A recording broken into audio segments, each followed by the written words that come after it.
NCERT पहला अध्याय को देखेंगे।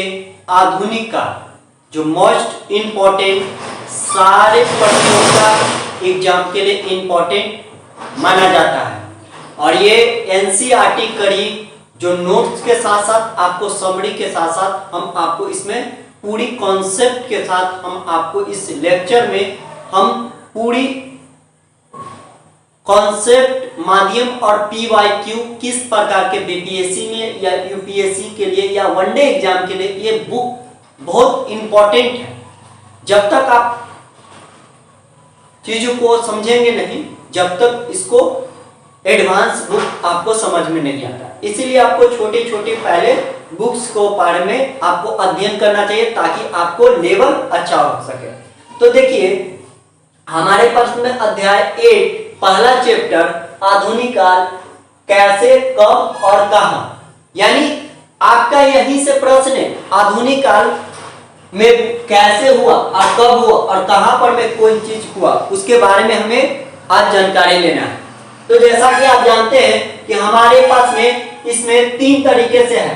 तारीख कितना महत्वपूर्ण है, कौन सी तारीख है, और हम अवधि के बारे में जानेंगे और उपनिवेशिक काल के बारे में जानेंगे। यानी एनसीईआरटी आधारित आपका प्रश्न है, 3-4 पॉइंट में आपको समझाने की कोशिश किया है। उस पॉइंटों को हम किस प्रकार के समझने की प्रयास करें।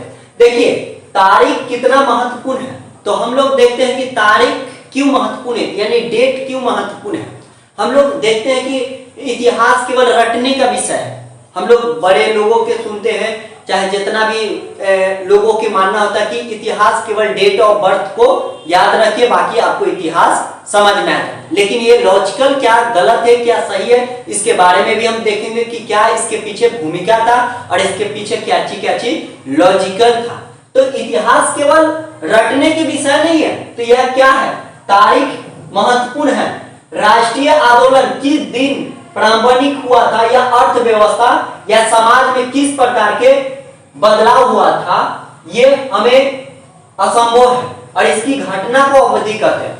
फॉर एग्जांपल आपको समझा रहे हैं कि मान लीजिए कि किस घटना में राष्ट्रीय आंदोलन कहिया से हुआ हमको थोड़ी पता है स्पष्ट, और प्रारंभिक अर्थव्यवस्था समाज कहिया से जागा, समाज में किस प्रकार की प्रगति हुई और किस प्रकार के समाज में बदलाव हुआ, यह हमें कोई लिखित एक्यूरेट वैल्यू नहीं है।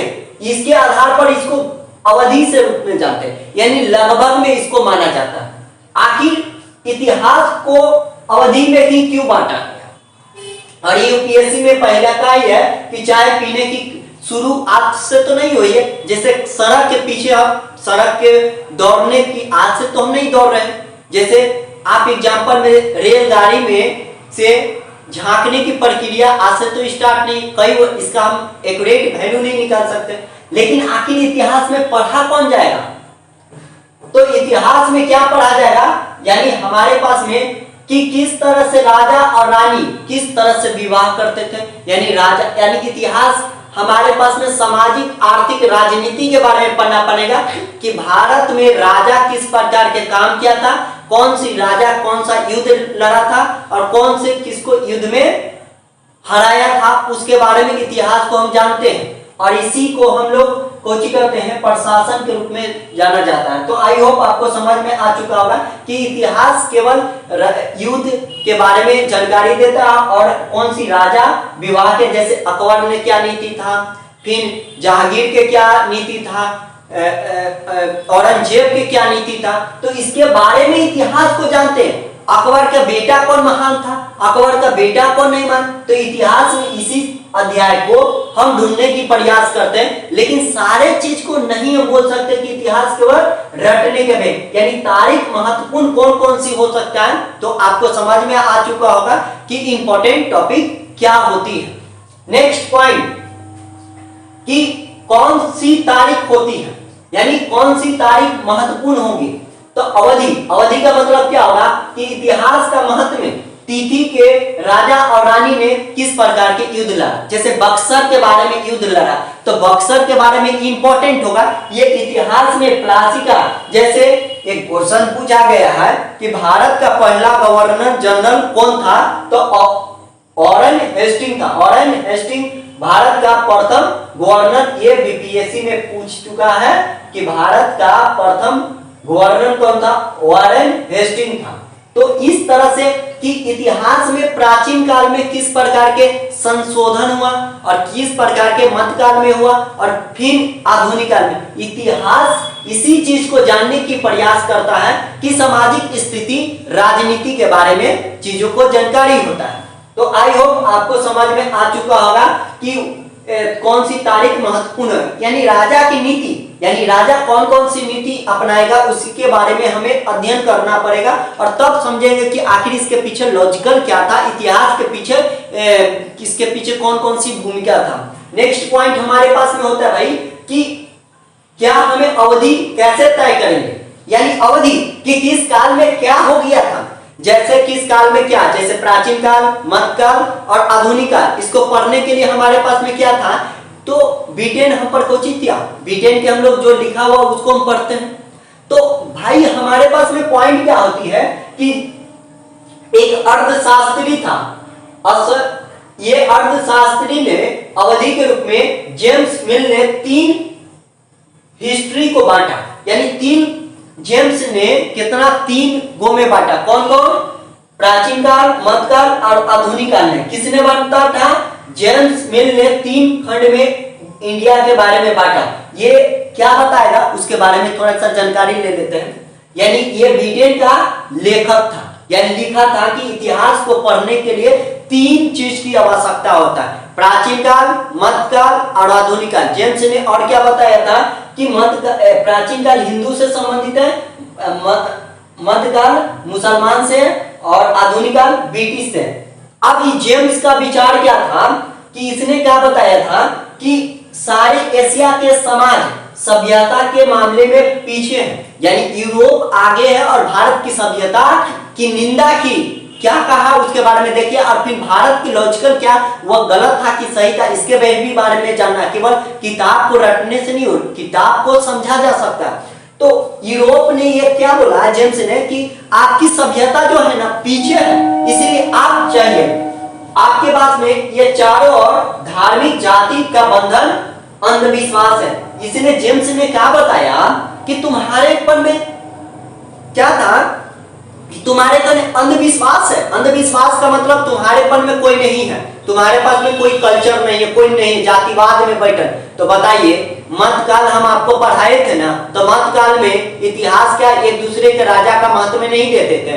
तो ये जेम्स ने क्या क्या उल्टा शब्द का इस्तेमाल किया और ये बात को हमारे पास में भारत की सभ्यता सबसे ऊंचा पर है। नहीं तो प्राचीन काल में जैन धर्म और बौद्ध धर्म और जितना भी हुआ है, चाहे सिकंदर हो गया, सिकंदर बोल रहे हैं, चाणक्य हो गया, ये कहां से था? यह भारत की सभ्यता नहीं था। तो जेम्स ने आगे क्या बताया कि भारत में क्या है, ये 3 खंड में था और ये जाति व्यवस्था में बटा है, अंधविश्वास है यहाँ पर। लेकिन ये बिल्कुल गलत है, क्योंकि भारत की सभ्यता की आप जानकारी लीजिए, क्योंकि प्राचीन काल में अंधविश्वास नहीं था।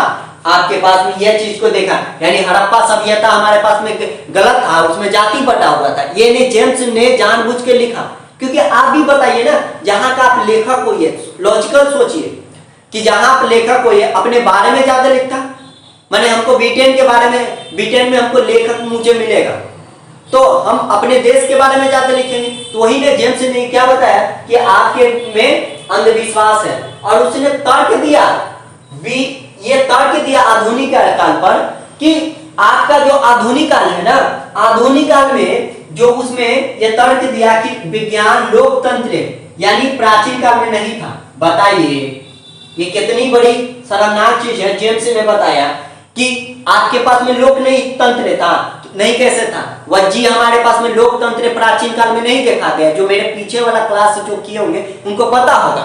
तो बताइए, इसने जेम्स ने कहा कि विज्ञान के आधार पर तुम्हारे पास में कोई लॉजिकल नहीं है, तुम्हारे पास में लोकतंत्र है।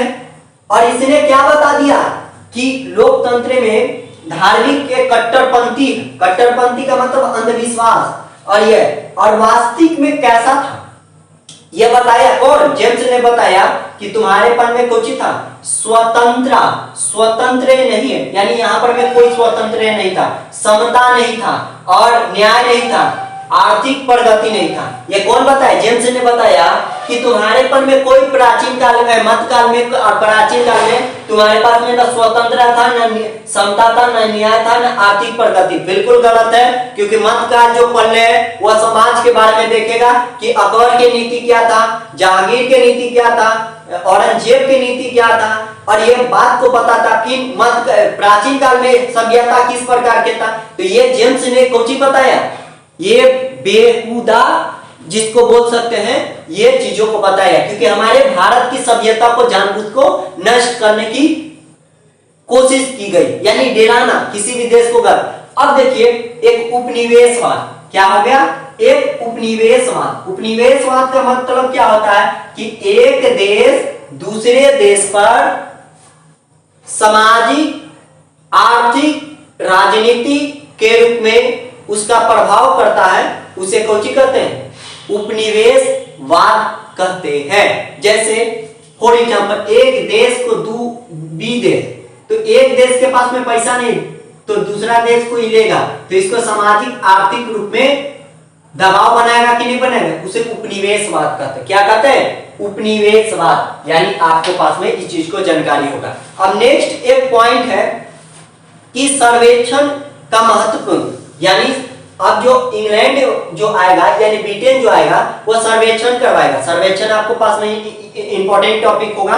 वो क्यों करवाएगा, क्योंकि किसी भी भूभाग पर, जमीनी पर करने के लिए उसको सर्वेक्षण करवा। मान के चले आपको किसी भी गांव में जाना है तो उसको कल्चर को समझना पड़ेगा ना, कि इस गांव में कितना रिकॉर्ड है, कितना फसल होता है, कौन सा कृषि उपजा होता है, तो तब ना हम कब्जा करेंगे। तो इस बात पर यह था, और इसके रिकॉर्ड के रूप में पता चल सकता है एक चीज के बारे में। तो आई होप हम आपको क्लास 8 अध्याय 1 को समाप्त किए होंगे, और इंटरनेट इसमें क्लास मिलेगा, और इसमें 8 क्लास बिल्कुल एक लॉजिकल तरीके से इसको खत्म करेंगे। आई होप अगर वीडियो अच्छा लगे तो लाइक और शेयर करेंगे, और दोस्तों में भी शेयर करेंगे ताकि वो भी इस लेक्चर का माध्यम। जय हिंद दोस्तों, अपना ध्यान रखिए और स्टडी इसी तरह से करिए।